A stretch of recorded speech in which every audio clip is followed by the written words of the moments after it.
Tejvarta news network. महारा सभापती तथा राज्यमंत्री शिवाजीराव ढवळे साहेब यांच्या नेतृत्वाखाली राहुरी येथे एकलव्य संघटनेची बैठक संपन्न। राहुरी प्रतिनिधी।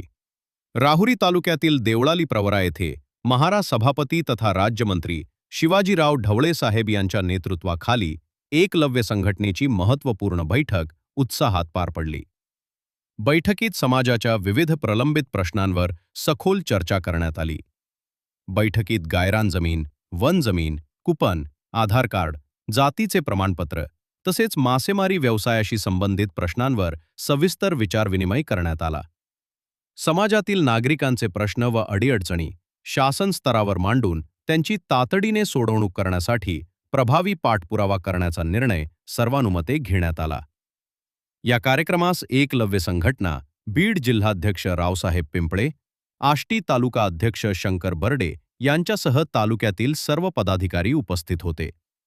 तसेच नगर, छत्रपती संभाजीनगर, नाशिक, पुणे आणि सोलापूर जिल्ह्यातील एकलव्य संघटनेचे पदाधिकारी व कार्यकर्ते मोठ्या संख्येने सहभागी झाले।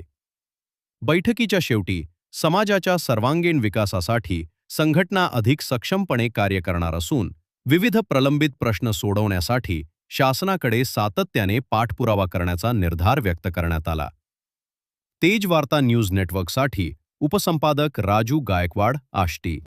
9 ऑगस्ट जागतिक आदिवासी गौरव दिनाच्या पार्श्वभूमीवर एकलव्य संघटनेच्या माध्यमातून 10 दिवसासाठी आदिवासी अधिकार अभियान हे 5 जिल्ह्यामध्ये 10 दिवसासाठी राबवण्याचा निर्णय या मीटिंगमध्ये झालेला आहे। त्यामध्ये नगर जिल्ह्याचा सुद्धा समावेश आहे। या विषयाबरोबरच जिल्ह्यामध्ये संघटना वाढीसाठी आणि नवीन कार्यकर्त्यांना एकलव्य संघटनेचं नेतृत्व करण्याची संधी उपलब्ध करून देण्यासाठी आणि संघटना बळकट करण्यासाठी काय काय करता येईल या संदर्भामध्ये या बैठकीमध्ये चर्चा झाली।